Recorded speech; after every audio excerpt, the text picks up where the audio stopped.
Hello, everyone, and welcome to another episode of the Business Growth Show, where we talk about all components of business and how to utilize them for exponential growth.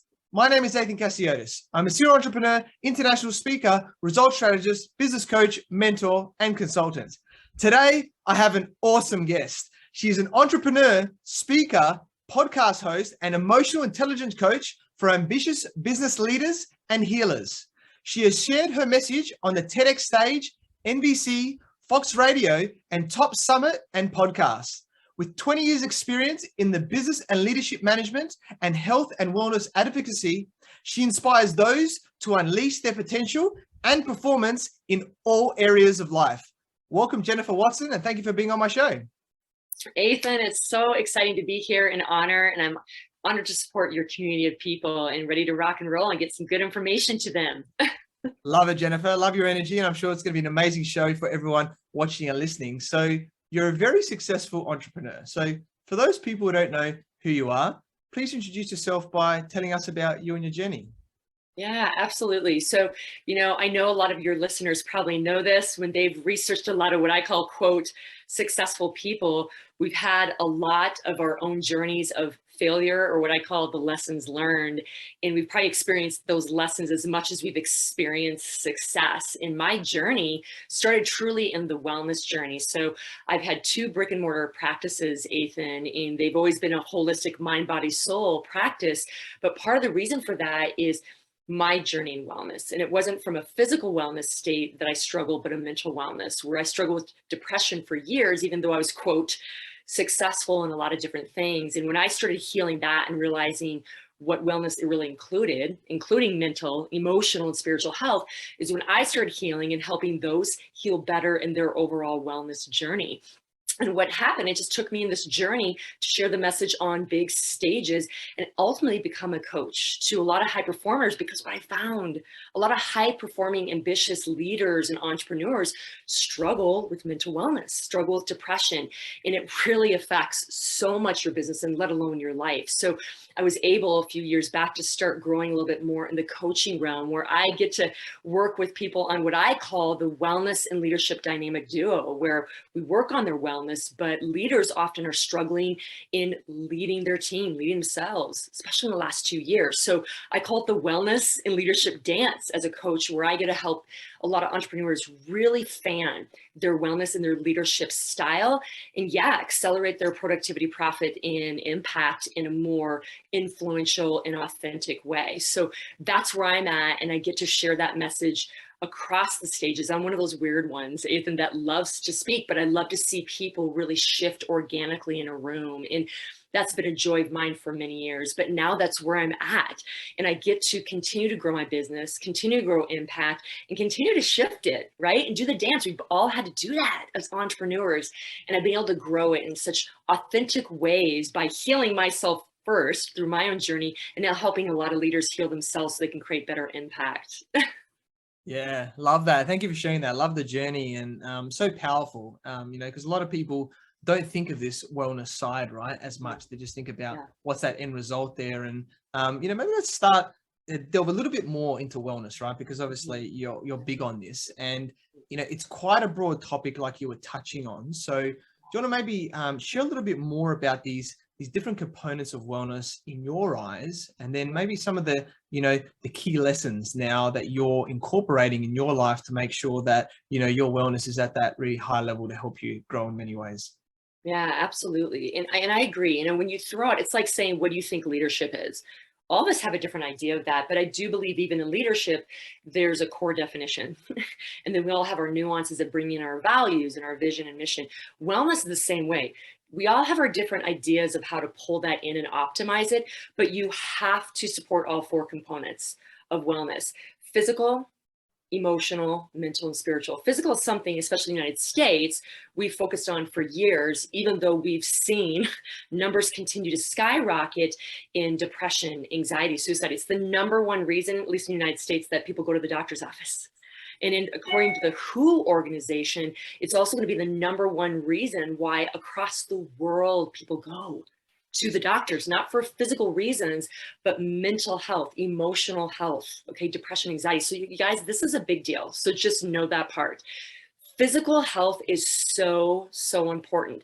But what we're finding, Athin, is mental, emotional, and spiritual health is really lacking in people. And especially the last 2 years, it's been catapulted. Okay. And what we have found in research, Athin, before I go through how to kind of optimize that, we have shown that it's actually the big domino in overall wellness. I'm a big person in going to the root cause of anything. I want to hit the big domino and not have to micromanage all areas of wellness. And we have found emotional trauma, core blocks, mental health, stagnicity actually causes replication of DNA in abnormal ways. It increases free radicals, and both of those two things increase risk of disease, cancer, and continued mental health issues. So this is huge, everybody. This has been in research for years. So what I say to everybody is if we can really address the mental, emotional, spiritual component of you, if you are struggling in that, it's not only going to help you create resilience in adversity that comes your way because you have an integrity now of mental, emotional, spiritual wellness, but it's going to help your physical. It shows that in research. So people are like, well, what is mental, emotional, spiritual well-being? Mental wellness is really what your beliefs are. What is your governing belief? And for many people, we have a core belief that drives the bus throughout the day. A lot of times as I work with people, it's usually a core negative belief that's blocking them from something they want in business or in life. So really reverse engineering the belief, the thought, and there's a lot of different tools we can go into, Athin, to help break down the pattern of that negative. Just saying I'm great is not going to change it. A lot of times there's a deeper subconscious block that we have to break through, but it is governed. Your mental wellness is governed by beliefs and thoughts that ultimately, as we know, guide emotions and actions, and it creates a cycle. So mental wellness is really breaking down old beliefs that don't align with where you want to go, stimulating new ones, and it helps increase overall mental health and adversity tolerance. Emotional wellness is really learning to regulate your emotions, just like it talks about. So if you're having a good or bad day, doesn't matter, knowing how to regulate and bring yourself down to a middle ground to enhance peak performance, to regulate your team, to optimize your creativity, you've got to learn to regulate your emotions, to manage adversity when crap hits the fan in business or in life, right? Emotional regulation is also part of that action, okay? If we don't know how to emotionally regulate, we make poor decisions, right? It's just like thoughts. So there's tools for that as well. And spiritual wellness is really, what is your calling? What is your purpose? Why are you here on this earth? Each of us have a soul imprint of what is calling us, how we want to serve and impact the world. It's one of the 7 basic needs of human beings, is we want to have a contribution to this world. And it comes from our soul purpose, what we feel our calling is. I call it our unique radio station. Okay. And if you're kind of uncertain, especially after the last couple of years, Athin, people are like, I don't know what my calling is. I don't know what my purpose is. We do tools as well to kind of dial that in, dial their identity in, their vision that creates congruence, and then action steps to follow. So those are the 4 areas of wellness. And the 3 of the 4 that I mentioned are the ones I work with that seem to be the big domino, mental, emotional, spiritual, to drive not only physical and overall health, but your business. Because when you have mental, emotional, spiritual integrity, you're going to make better decisions, congruent decisions, not looking back, better communication, and onward. But that's where I would say that's what wellness fully is in its full integrity. And we can go through some tools to really optimize that. But you've got to understand the 4 components and what the big one is to create wellness for yourself and ultimately leading your team in a powerful way. Yeah, love that. Very powerful. And I'm sure everyone's hopefully writing notes and stuff, because that was really powerful to understand all those different intricacies. Because with that awareness now, you can obviously make change from there. I love that. And I know you could probably speak for hours on all these tools, but do you want to maybe share one tool or something of one of them that might be great for everyone to listen? Yeah. That is such a great thing. I'm so glad you asked that, Athin, because what happens with a lot of people is like, okay, Jen, I get it. And what they do is they go to the internet.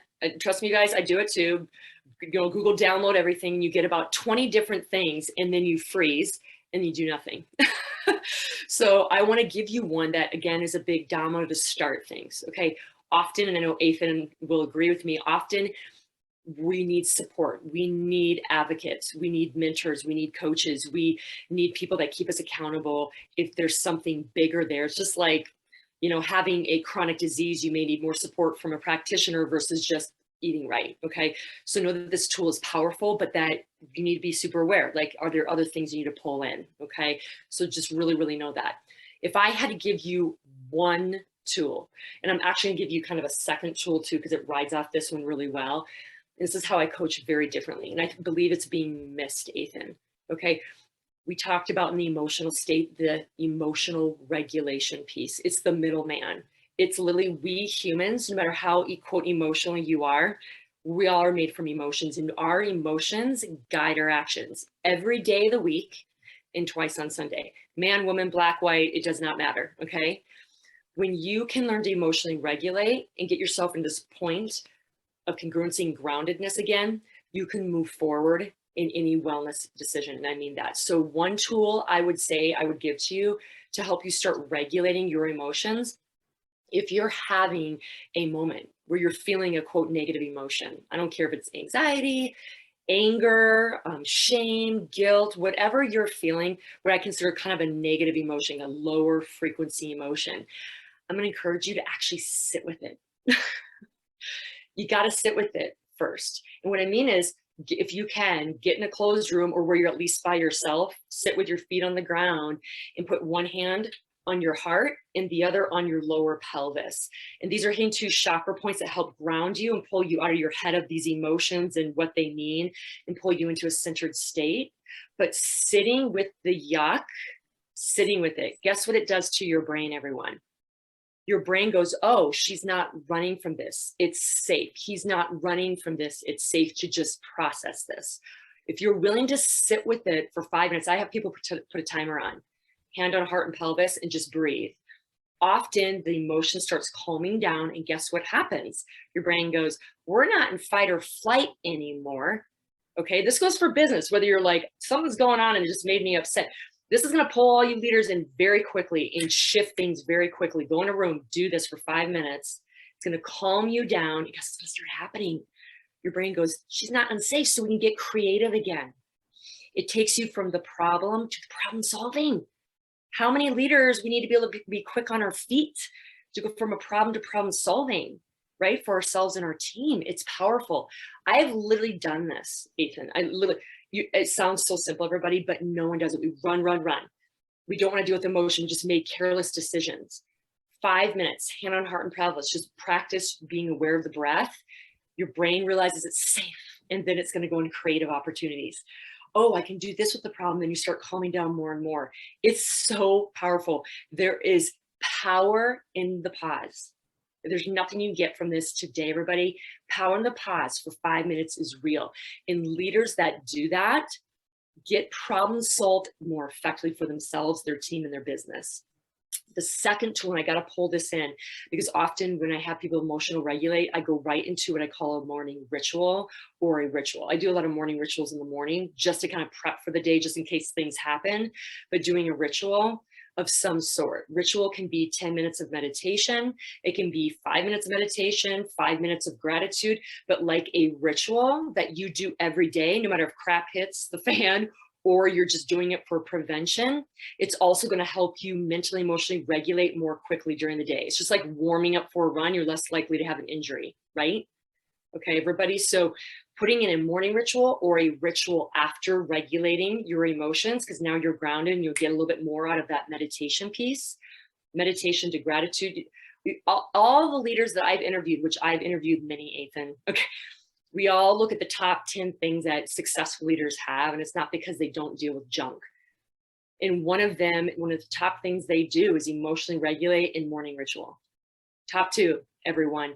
And you can do it. You're no different than me or Athin. You breathe just like the rest of us. You have the opportunity to do that. And if you do those 2 things kind of wrapped together daily, I'm telling you, you will take off in your business and for that matter, your life. I've seen it in myself. I've seen it in practitioners. I've seen it in colleagues. I've seen it in people I work with. So try those 1 to 2 tools, and I think it's going to help shift you pretty quickly. Yeah, love that. Extremely powerful, everyone. I trust you're noting that down. I'll be practicing this more and more. You know, you've sort of reminded me of these things that sometimes, you know, whether we know them or not, you know, so simple, so effective. So thank you, Jennifer, for sharing that. So now let's shift over to the leadership side of things. And, you know, you touched on it that leadership, is different to everybody, and it's becoming more important now, that it as have been, because, we need to lead ourselves, so we can lead others. It's a powerful tool. So initially, what's your sort of definition of a leader? What makes, a good leader? Yeah. It's really my idea of leadership has adapted over the years, but what I think is top priorities for leaders in a lot of ways, and what really truly defines leadership. If you look at the Webster Dictionary, it's really about the ability of a person to influence, to move a group of people in something they want to see happen in an environment. That's literally the basic. And I believe that's true. Leaders can't do it alone, but we are paving the path for something. We are paving a path, and we want to create a group of community to trust us to move in that path, to bite into our vision, bite into our impact, bite into whatever we're trying to lead. So I believe the number one trait that every leader needs to have, number one, is the ability to authentically influence whoever it is, your team, your customer, your community, whatever you're trying to create and lead authentically. As a leader in your business, you have to know how to tap in to be an authentic influencer. When you do that, it's going to accelerate your business, and it's also going to make people trust you more. When you authentically influence, I'm not saying influence to be manipulative or to get everybody to buy and be sleazy about it. What I'm talking about is that you believe truly in your vision and mission, and that you're honest and forthright with your team, and you influence through your words, through your actions, through your deeds, right? So number one is learning how, and I can go through a lot of tools as far as how to become a more powerful influencer, but number one is you have to learn how to authentically influence.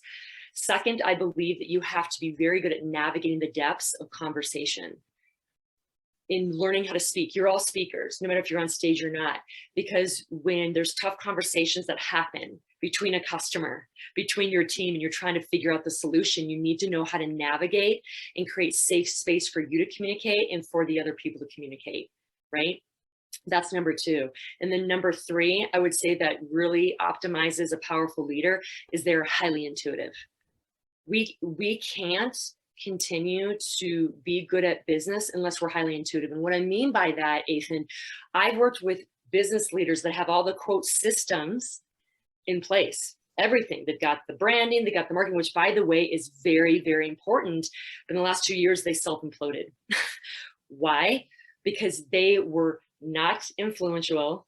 They weren't good communicators. And guess what? They weren't tapping into intuitive leadership. And what I mean is sometimes you had to go off the beaten path and find a different way. And on paper, it maybe didn't look like it was the right way, but intuitively for your team, it did. Your intuition never lies as a leader. Your intuition never lies. Honing it is another thing that I work on with leaders. And some people are like, I don't know what that is. Totally. I'm like, I get that. But you can really have everything together structurally, but it doesn't make sense with where you want to go because the intuition is saying go this direction. You have to know how to balance out the two. And many people that thrived in the last couple of years understood they had the base of the structures. They had to go off the path and not always listen to the structure, because they realized there was so much changing every day over the last 2 years. So we can teach you all how to optimize your intuition. All of us have it. Just some have used it more than others and know how to hone it, but you have to have good intuition. I do truly believe that. You have to good communication skills with you and your team, and you have to be a powerful influencer. We have ways to enhance all those because all of us are sometimes better at one versus another. But I believe that's what takes a good leader in this new era. The core definition is still there. The ability to influence someone in your movement, your vision in an authentic way. That's a true leader. Okay. But those three things I believe in this new era of leadership are, I believe, and what I've seen and what I've worked with are up at the top. Okay. And again, that doesn't mean the other things aren't important and that my definition is the only, right? I'm just saying the big dominoes, the things I'm finding when we're honing those, intuition, communication, and influence, you're unstoppable. I feel unstoppable. We can get through anything together. And then the systems and everything else just kind of follow suit. Yeah, love that. So powerful words there, everyone. I trust you're noting all this down, Jennifer's dropping a lot of gold here right now. And you teased us again with saying, hey, I've got a lot of different tools and things like this. So out of one of these areas, do you want to maybe share with us a tool that may help us to improve our leadership? Yeah, no, absolutely. I love it. I love this kind of stuff because I really want every one of you to get it. It's much easier than you think, even though business is hard. Being an entrepreneur is just this level of being, I always say it's a spiritual journey when you become an entrepreneur because it tests you in all areas of your life. So I just want to give all of you a rock star pat on the back. You're doing it. And I absolutely honor you for being there. And no one is ever fully arriving. So just first and foremost, know that all these areas I'm talking about, it's like, I don't know if you have it in you, and timing's everything, and just starting the process, just know that. So I give all of you kudos for that. If I had to give one tool, again, for really optimizing influence, intuition, or communication, it's this. I really would ask you to ask yourself these, actually, and I do this with people all the time, these 7 questions, because when you ask these 7 questions, you guys get a pen out, it taps into how you want to influence, how you want to communicate, and what your intuition is. These 7 questions, okay? So write these down, everyone. The first one is, what makes you feel safe? What makes you feel safe or grounded? What makes you feel safe or grounded? Don't think too much about this, everyone. Some people say, what do you mean? Like in business and life, it doesn't matter. Just whatever comes to the surface here, I want you just to answer just off the cuff, okay? When you think too much about it, that's part of the problem, okay? So what makes you feel safe or grounded? Just think about that, write that down. The second question you want to ask, what energizes you? What brings you to life when you think about giving it to the world? What energizes you or makes you feel alive, like giving life that you want to give to the world? Could be your calling, could be your vision. Maybe you don't know quite yet. Just write something down. What excites you? It could be basket weaving in Zimbabwe. I don't care. Okay. It could be starting a business. Just write it down. Nothing is off limits here. Okay. That's the second question. The third, what makes you feel powerful? What makes you feel powerful? Again, don't think too much about this. Personal, professional, what makes you feel powerful? Okay. Fourth question, what truth do you want to speak to the world that maybe you feel like you haven't been able to? Okay, communication here. You guys seen some taps here? What do you want to speak to the world that you've been afraid to? What truth do you want to speak, right? The fifth one, what right now in your life feels gut-wise you need to do? One thing. It could be something as easy as, I need to get my taxes done. Okay. Like it's on your, like, no, gut instinct, I need to do this right now. What one thing in your life right now you feel like gut instinct, like I need to do this now? Like it just feels like I need to do this now. Write it down. Okay. The sixth one. Okay. What do you feel is your calling? What do you feel is your relationship to what you're giving to the universe? What is that? And by the way, if you guys don't know totally what that is, just writing something down starts creating those creative juices to take off in your brain. What's your calling? That's different than what I said, giving life. Okay, it does have a different ring to it. Your calling is really your sole purpose why you're here on this earth. Okay. What do you think that is right now? By the way, that can change over the years. But just what is it right now? And then the final question, what is one word that describes your essence?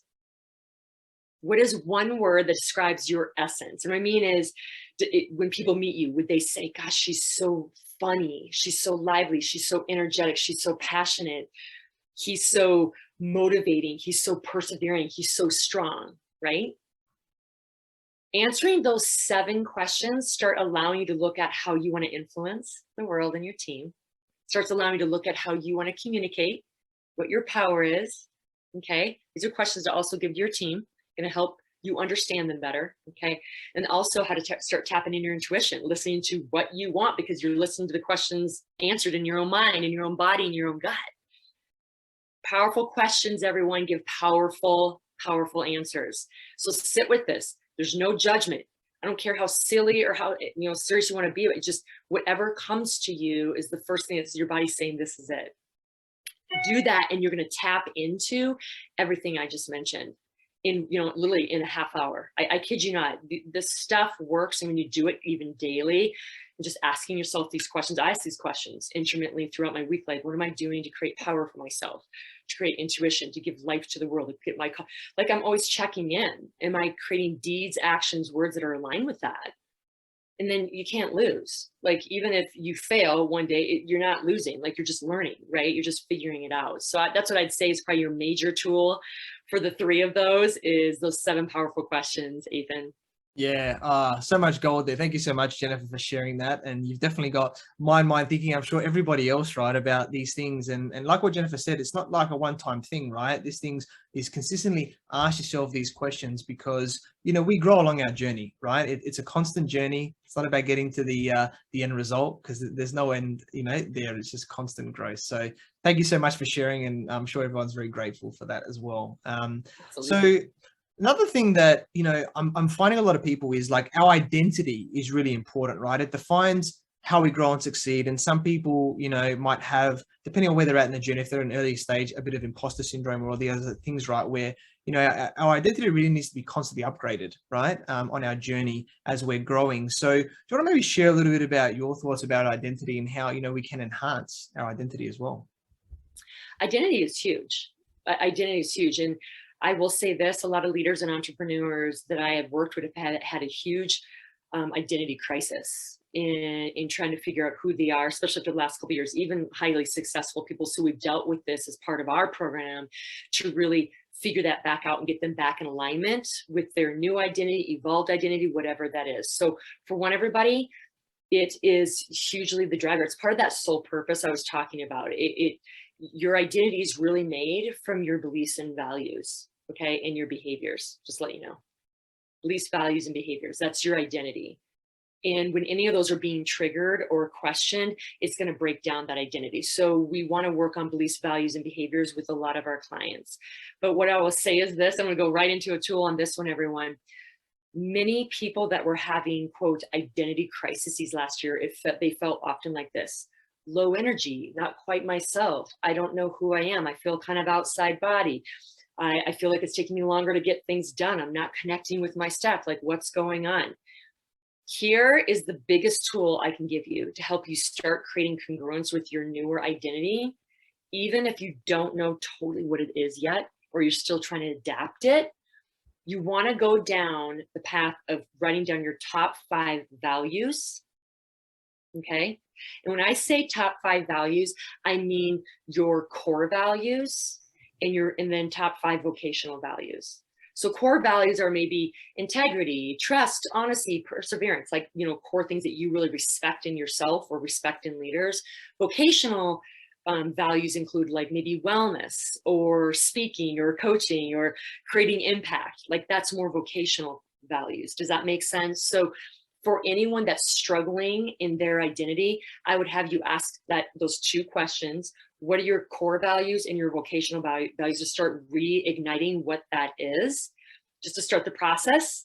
Even if you're not sure where you're at, or maybe you're kind of sure, do both of those first. And then the third part of that, this is where we seal the deal, everybody, is whatever those core values and those vocational values are, you need to start using your thoughts, your words, and your deeds in alignment with those values. Because here's the deal. And I mean this is where identity crisis happened huge for business leaders, is they were thinking one thing in their mind. This is what I believe. And again, this could have been what was going on out in the world or in their business, doesn't matter. But then they were not doing that out in their environment or on their team because they were afraid or felt they would be shamed, or we've all had that experience, right? What happens is your brain starts getting scrambled. It's like, who is ahead of this freaking bus? Like, who's driving it? Who's captaining the ship? You're thinking one thing, and then you're doing another. It literally creates 2 identities inside you, everyone. Does that make sense? It's not enough to be like, well, I believe this, but I'm not going to have the tough conversation with my team that disagrees with me. You can't do that, you guys. You have to find a way. Remember, communication as leaders, to be able to navigate your truth, your values, and create a safe space for your team to do the same. Okay, lead by example. So that's what I'd say for identity crises or people trying to figure it out again. You have to look at your core values and vocational values, right? And then that'll help you kind of hone in your identity, and you have to stick to it. Do one thing a day that's in alignment and you're staying in integrity, and your brain will start trusting you. Like, oh, okay, he's captaining the ship. She's captaining the ship. Does that make sense? And guess what? Your team starts seeing that, like, wow, he's stepping in integrity. I'm going to step in integrity. And guess what, everyone? When you're in integrity with your values, no matter if people agree with you or not, they're drawn to high frequency of truth when they see that someone's stepping in their truth. I had tough conversations with my team. They're like, Jennifer, I don't even agree with you, but I'm drawn to you that you're creating a safe space for me to be able to do the same. And we were able to get through things together. People are drawn to truth, to people that are in their truth. They're not drawn to people all over the place, even if they disagree with them. You guys, I'm telling you that anchor in you is key. So refine your identity with those two questions, core and vocational values, and wrap it up with doing at least one or two things a day just to start that process that your brain can trust you, that you're doing what you say you're going to do. Navigating that is hard at first, but it gets easier, everybody. And it's a lot harder on the other side if you don't stay in alignment with yourself, because then the identity crisis continues and you stink as a leader. Again, this is how I saw leaders self-implode. They had all the systems in place, Athin. This is where they were, I'm not having that tough conversation. I don't want to be shamed. I don't want to be blamed, whatever. And they self-imploded because finally everybody started like having fights, right? We need to navigate the depths of tough conversations. It goes back to influence, communication, and intuition, right? You got to know who your identity is, though. Step in truth in that, and your team will follow and feel safe enough to do the same. Side note, Athin, they did a research last year on, I forgot, it was like 1,000 or so employers. And they found that when they interviewed the employees, the number one need of every employee in the last 2 years was not money, status, going up in rank, afraid of being fired. You know what the number one thing was? Psychological safety. Psychological safety, that they could speak their truth and not feel they would get fired, shamed, blamed, whatever. So isn't that interesting? We're talking about this. Starts with creating your identity and allowing others to be able to communicate their truth in a safe space, and we all can get it together. We're not all going to agree, by the way. We know this as leaders, business leaders. We're not going to always agree. We can still create a safe space to allow people to navigate their thoughts and identity and beliefs, and then come to a summation of where we can go next. So that's what I'd say about identity for sure. Yeah, love that powerful section. And, Jennifer, I love the saying, like, people are attracted to truth, right? So, how you are being, it's not necessarily what you say, it's how you are being. And that's what people do. Same with kids, right? People don't, kids don't do what you say, they do what you do. Yeah. So totally, same with people in general, right? People are attracted to that. So make sure you're really embodying what those values are, and then people will follow you as the leader, right? To go along that journey together. So I really love that. So let's talk about another topic that's coming, more prominent now is flow state, like this thing of flow, right? And it's being used more often. So do you want to delve into like, what is flow state, of course, and how we can sort of get into that, I guess, as quickly as possible too. Yeah, I would say this, flow state to me, and everybody again has a little bit different definition, but I teach this a lot with a lot of my business entrepreneurs, that you're creating high performance consistently in the environment. Okay, that you're able to, I call it the Jedi flow state, that you're able to dial in and be very productive and move through things, like I said, be in your unique genius, right? So every leader has their unique genius. And when you're doing that, your team can do it, right? The whole overflow thing. So for me, just the definitions to be clear, everybody, that's how I see it, is that you're creating high performance with your unique gifts as a leader in a flow state. And what I mean by flow state, where you're doing it no matter the adversity. So when we talked about emotions, where something happened and it could, put you off your game a little bit that day, or you get emotional about something because of a bad email, whatever. Flow state is allowing you to stay in your peak performance Again, no matter the trigger, no matter the environment, no matter the quote negative thing that may happen, because when you can stay in your flow state more effectively, more consistently, right? Game on. Make more productivity, more profit, more communication. Everything is more effective. When you're emotional and spiraling, do you think you're a good communicator? Probably not. Do you think you're going to be overly productive? Probably not. So that's what I will say, just from a clear definition. That's what I'd say flow state truly is. For flow state, I will say this. I believe a lot of high performing entrepreneurs think it means that we have to be 5-star, all of our areas of our life in all areas of our business have to be here every day and not down here. That's not true. Okay. It depends on what your goals are for that day. What is your focus on that day that you want to be in flow state? And maybe for the quarter, maybe you have a top priority of wellness, or maybe you have a top priority for your team to do something else. I'm a big believer you can be in flow state. You can't be in flow state necessarily in everything in your life, okay? And I don't mean that you're in a negative state. I just mean where you're really focusing on one area and staying there. And that's, I will say that's a big thing for me that I think people do wrong, or they connect flow state to that they have to be 5 out of 5 star in every area of their life. That's not what it means. It means you're at peak performance in something that you're putting your efforts in on that day. I believe you can have everything, by the way. Side note, I do believe that, but not at the same time. For you to actually stay in flow state, I will argue that you have to be focused on one mission, on one task, on whatever that is. You can't be thinking about 3 other things you have to do, get the laundry list, get the meal for your kid, or if they're struggling, or, working on wellness. Like, you have to be in focus on one topic. Does that make sense? Or one mission, one vision. So flow state to me does mean that not only that you're at high performance consistently, no matter the environment, but you're also understanding you're working on the task at hand. You're not trying to do and, hold a bunch of different dishes at the same time and do it, because you're going to get out of flow state very quickly. I don't believe in balance per se. I believe in harmony. That, again, you're going to be in flow state and trying to work on something over here, but this may not be as high a priority right now. It doesn't mean you don't care. It's just a little bit lower on the priority. When you get that, I believe you can stay in consistent high flow state. Then you have to reassess, where's my next priority? Oh, it's my family. Oh, it's my wellness, or a certain area of your business. Okay, that's going to help you right there stay in flow state by taking a little bit off your plate. When you put too much on, you can do all the tools in the world, which we can go through some tools to stay in flow state. But if you're getting pulled at in all different directions, you're going to also self-implode, right? This is also where I talk about maybe you have to delegate some stuff. Maybe you have to dump some things, right?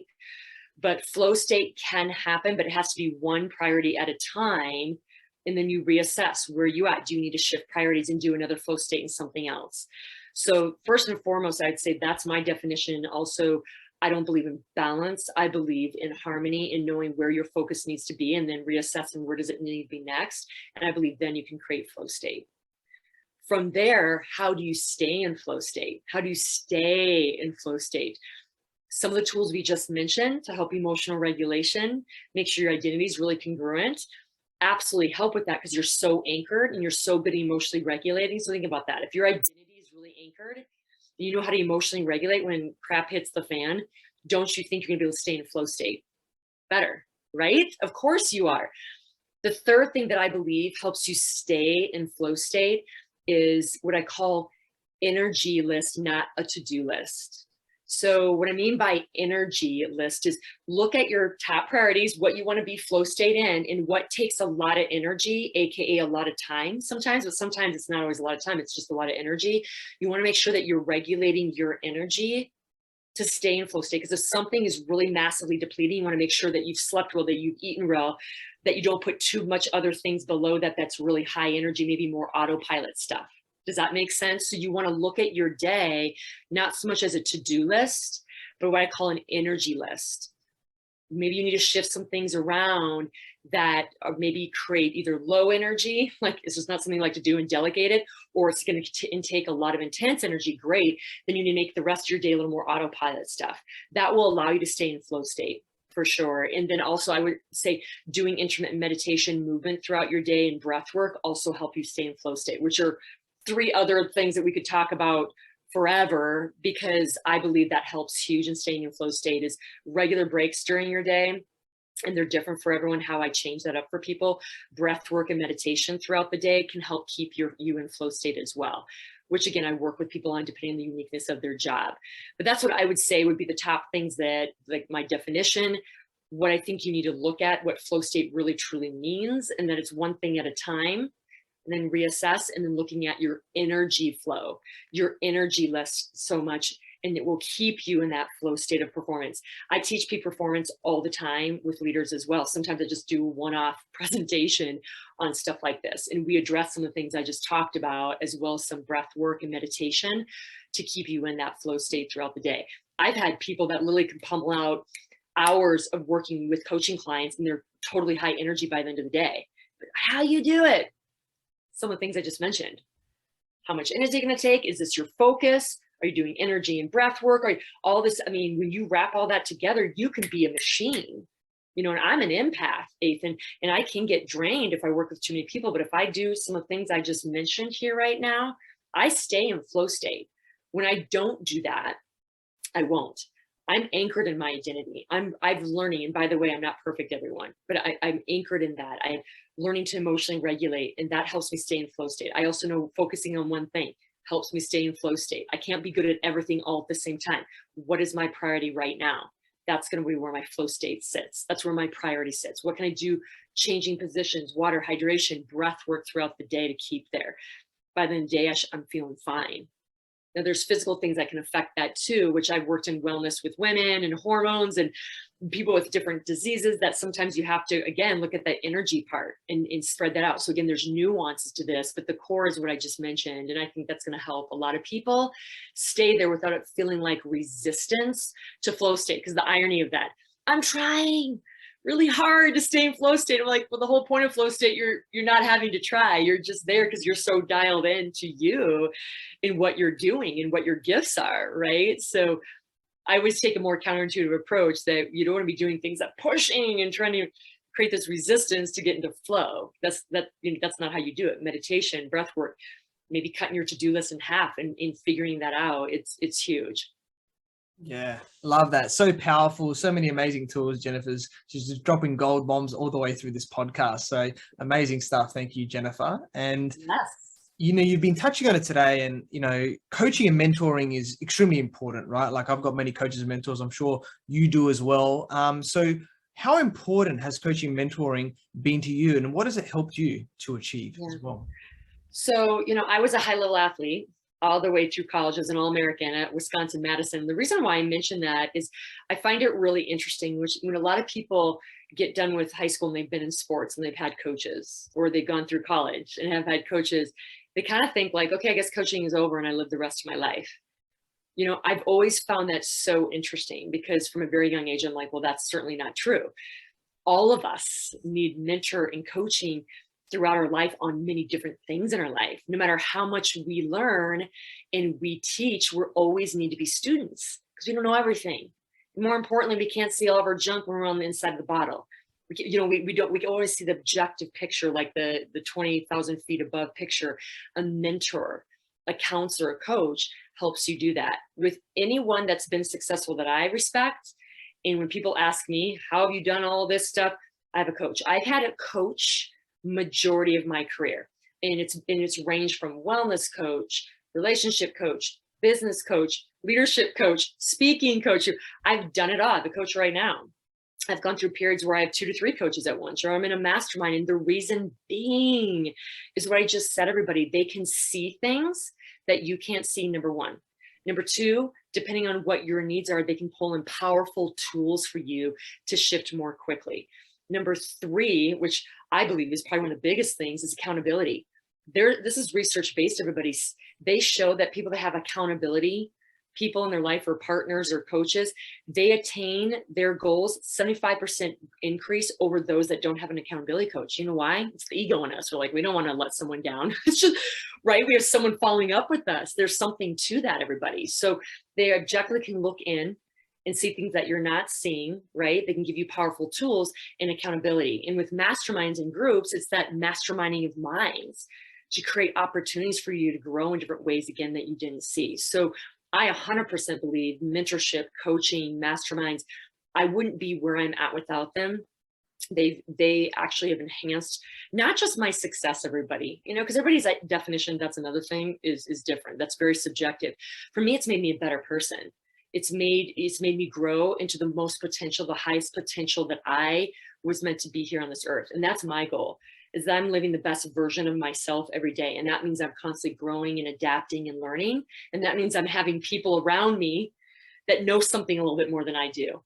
Right. And I may know something more than they, you know, so we're all trying to mastermind and pull ourselves up. So I 100% believe it. I think it's, well, it's not, I think it's statistical. People have more success when they have coaches. Everyone, it's not just for athletes. So when you can take a bite and invest in someone, it is 100% worth the money. You make your money back, and then something more important, you become the person that you want to be, or whatever your goal was to work with them. Yeah, love that. Completely agree. And yeah, definitely helped me to get to where I am. And you just get there a lot quicker, everyone. So, you know, find the people that resonate with you. I think that's the biggest thing as well. And just go all in, right? Invest your time, energy, whatever it is, you know, into that. And yeah, you'll just get there so much quicker and be, you know, living your truth, so to speak, as Jennifer has said as well. So powerful session today. And as we're wrapping up now, Jennifer, what one key piece of advice would you like to give to all of the entrepreneurs watching and listening today? You know, this is honestly, it's funny because, like I said, entrepreneurs, it is a spiritual journey for each of us, because it's tapping into every part of you. It's bringing you to your limit. It is bringing you to the edge. I know all you are going amen to that statement. You know, first and foremost, you're not alone. Here's the deal, everybody. It's such a basic phrase, but it's so true. Don't give up. If this is in your heart that you're like, Jennifer, intuitively, I'm supposed to give this to the world. I don't have everything figured out. I have some things I need to work on. You maybe get a coach. I get it. But if you're like, this is it, Jennifer, like, this is my calling. It lights me up. It's like so energizing. This is supposed to be what I'm doing. I'm like, stick with it. You're not failing. You guys, you're learning. Never give up. You know, it's just like that tunnel picture where you have those two guys and one turns around, decides to give up, and he's like a foot away from the gold, right? And the other one is like, keeps going, right? I do believe every one of us, and I can guarantee you, Athin has similar stories. I have gotten to the point where I've almost given up on some different things. And when I was about to give up, the magic finally happened. This is a big quote that I got from a mentor of mine, and it's so true. The higher percentage of you really wanting to give up on a 0 to 10 scale, even like 10 out of 10, I'm about to give up. I'm like, your breakthrough is about to happen. And I mean that.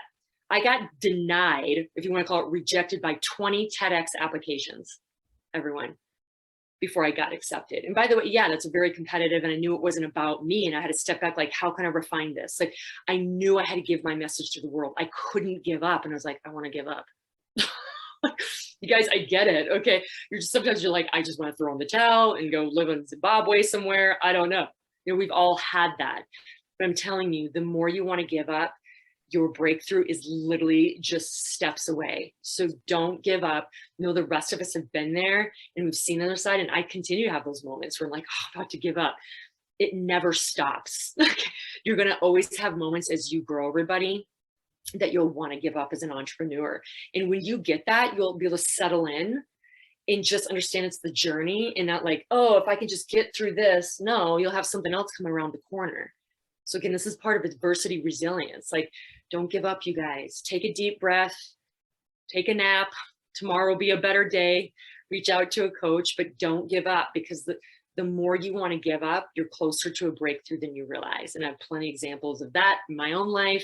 It's so many entrepreneurs that have gotten through it. Don't give up. Love that. So true. So amazing.